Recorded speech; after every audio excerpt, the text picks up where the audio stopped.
Welcome to the day 7 of the 6th week of the 52-week Bible hearing plan. Let's listen from Matthew 14 to 16.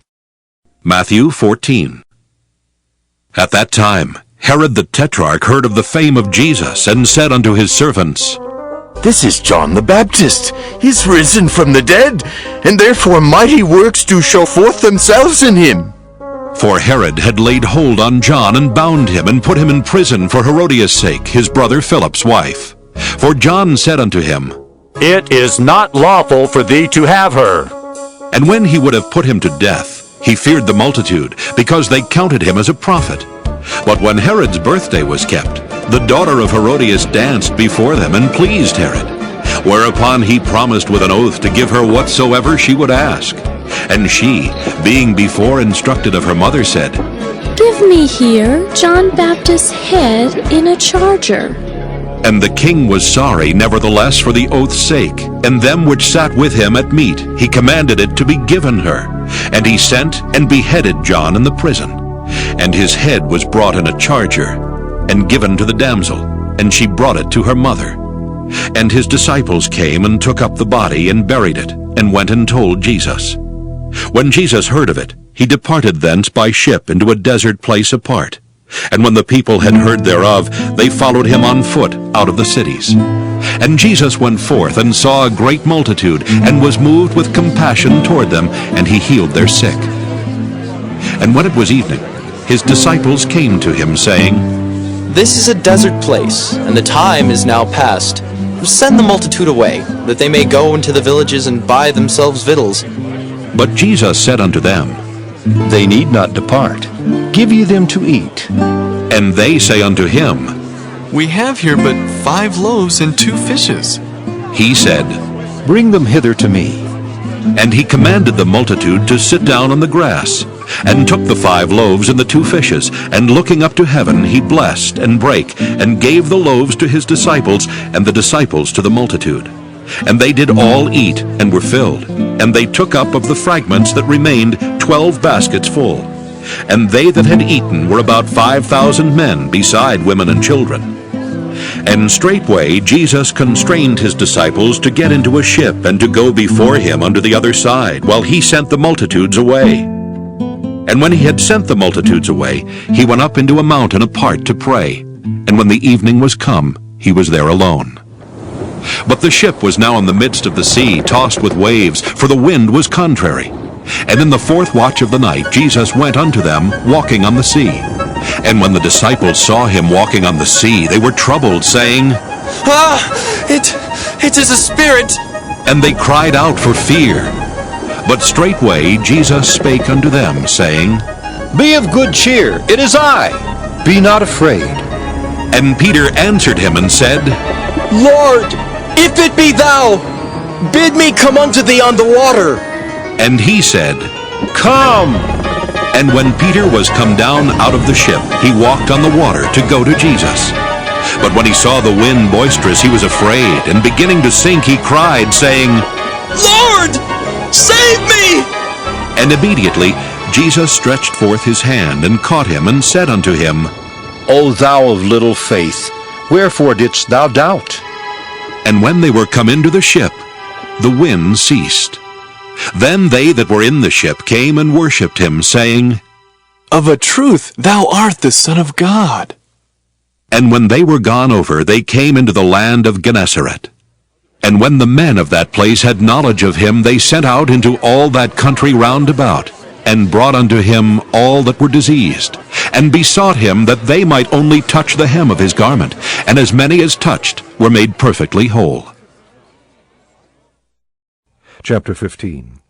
Then some Pharisees and teachers of the law came to Jesus from Jerusalem, and asked, Why do your disciples break the tradition of the elders? They don't wash their hands before they eat. Jesus replied, And why do you break the command of God for the sake of your tradition? For God said, Honor your father and mother, and anyone who curses his father or mother must be put to death. But you say that if a man says to his father or mother, Whatever help you might otherwise have received from me is a gift devoted to God, he is not to honor his father with it. Thus you nullify the word of God for the sake of your tradition. You hypocrites! Isaiah was right when he prophesied about you. These people honor me with their lips, but their hearts are far from me. They worship me in vain. Their teachings are but rules taught by men. Jesus called the crowd to him and said, Listen and understand. What goes into a man's mouth does not make him unclean, but what comes out of his mouth, that is what makes him unclean. Then the disciples came to him and asked, Do you know that the Pharisees were offended when they heard this?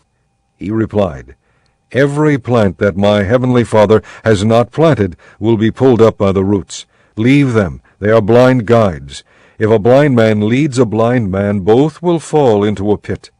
Peter said, Explain the parable to us. Are you still so dull? Jesus asked them. Don't you see that whatever enters the mouth goes into the stomach and then out of the body? But the things that come out of the mouth come from the heart, and these make a man unclean. For out of the heart come evil thoughts, murder, adultery, sexual immorality, theft, false testimony, slander. These are what make a man unclean.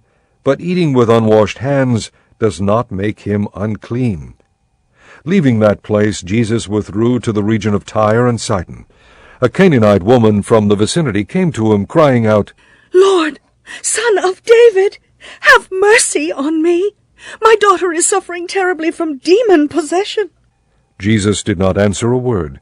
So his disciples came to him and urged him, Send her away, for she keeps crying out after us.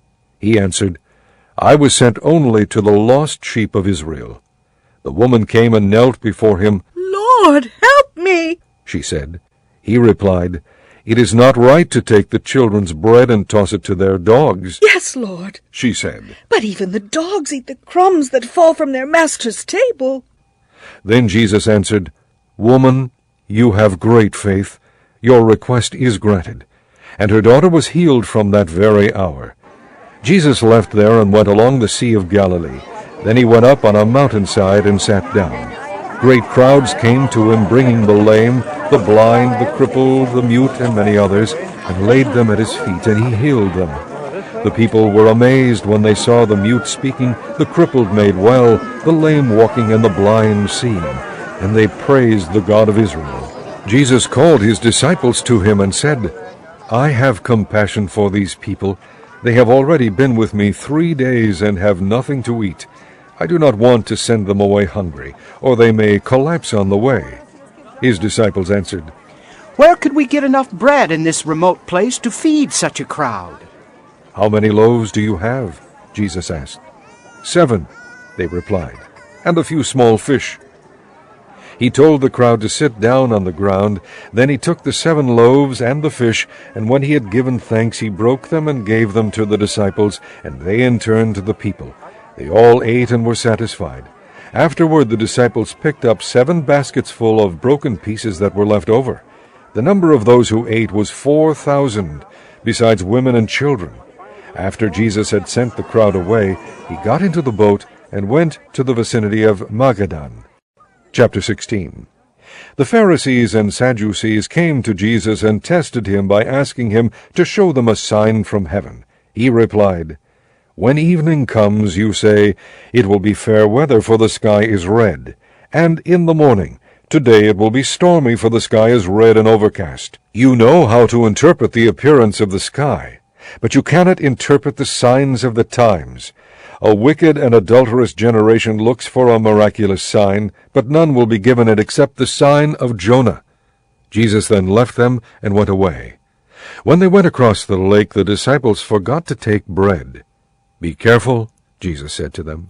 Be on your guard against the yeast of the Pharisees and Sadducees. They discussed this among themselves and said, It is because we didn't bring any bread. Aware of their discussion, Jesus asked, You of little faith, why are you talking among yourselves about having no bread? Do you still not understand? Don't you remember the 5 loaves for the 5,000, and how many basketfuls you gathered? Or the 7 loaves for the 4,000, and how many basketfuls you gathered? How is it you don't understand that I was not talking to you about bread, but be on your guard against the yeast of the Pharisees and Sadducees."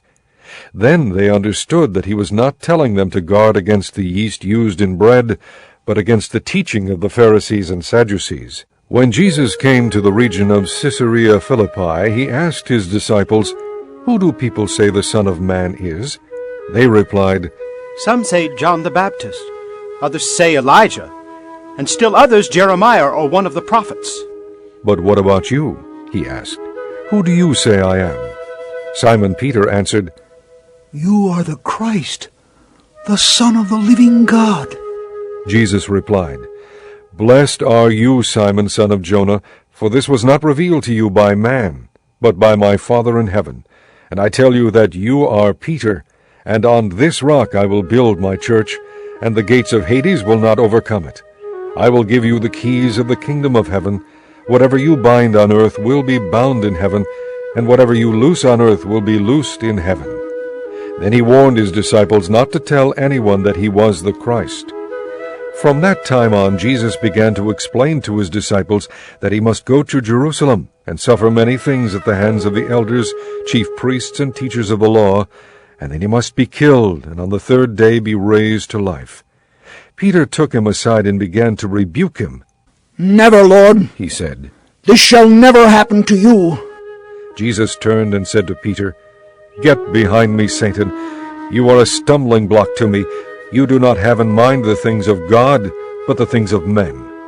Then Jesus said to his disciples, "If anyone would come after me, he must deny himself and take up his cross and follow me. For whoever wants to save his life will lose it, but whoever loses his life for me will find it. What good will it be for a man if he gains the whole world, yet forfeits his soul? Or what can a man give in exchange for his soul? For the Son of Man is going to come in his Father's glory with his angels, and then he will reward each person according to what he has done. I tell you the truth, some who are standing here will not taste death before they see the Son of Man coming in his kingdom."